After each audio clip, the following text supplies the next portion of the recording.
Tu pažiūrėk, kokią turim gražią jūrą. Bet klausimas, ar švarę, o tikrai ne.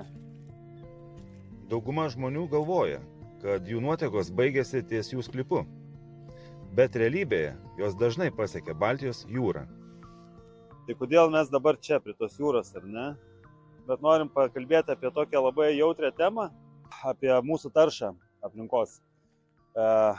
Po šiai dienai didžioji dalis gyventojų, kurie gyvena necentralizuotai, neprijungti prie centralizuotų nuotekų, jie gal net nežinodami to dalyko išleidžia savo buitinės nuotekas į neveikiančius biologinius valymo įrenginius, pasenusius biologinius valymo įrenginius, netinkančių reikalavimų konstrukcijas. Į Baltijos jūrą patenka didžioji teršalų dalis. Teršalų dalis tai yra azoto fosforo junginiai. Iš kur jie atsiranda? Tai aišku, iš mūsų buities, iš buitinių nuotekų neapvalytų ir taip toliau. Tai yra dėl mūsų aplaidumo, nepriežiūros, galima sakyti, gal net nekompetencijos to klausimu.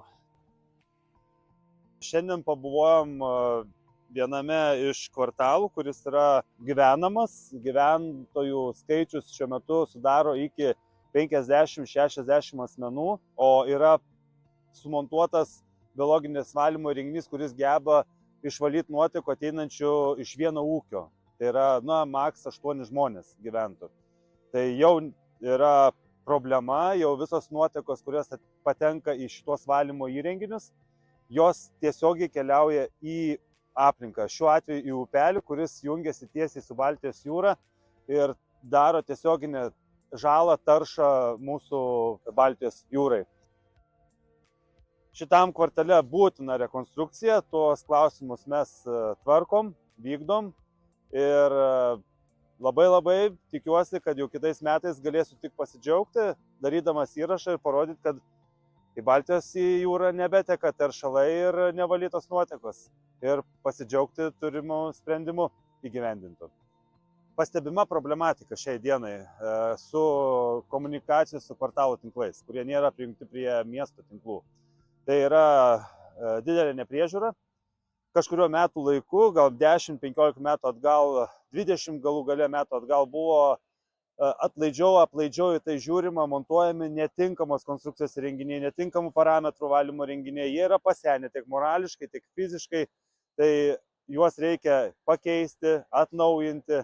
Tai mes tos darbus atliekame, kviečiame kreiptis ir tikrai pažadam nuoširdžias konsultacijas, rekomendacijas, kaip tai susitvarkyti.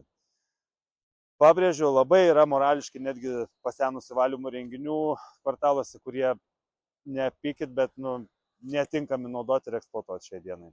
Kviečiu kvartalų gyventojus, esamų ar vystomų kvartalų, kurie turi įtarimą, kad jų biologiniai valymo įrenginiai nesusitvarko su nuotekom, kreiptis į mus. Turiu ir projektų, ir įgyvendintų projektų, kur tvarkome buitinės nuotekas, kvartalų nuotekas. Turime labai stiprią komandą su projektavimu, turime stiprią komandą montavimo, turim stiprią komandą vadybinę. Nežiūrėkit abejingai, kaip jau minėjau, pro pirštus. Jeigu matot, kad yra problema, iškelkit ją, susikomunikuokit tarpusavyje. Jeigu yra bendrijos pirmininkas kažkoksai, tai kviečiam maloniai kreiptis į mūsų įmonę ir mes į tos klausimus jums tikrai padėsime atsakyti ir rasti sprendimus, kaip išspręsti tą dalyką.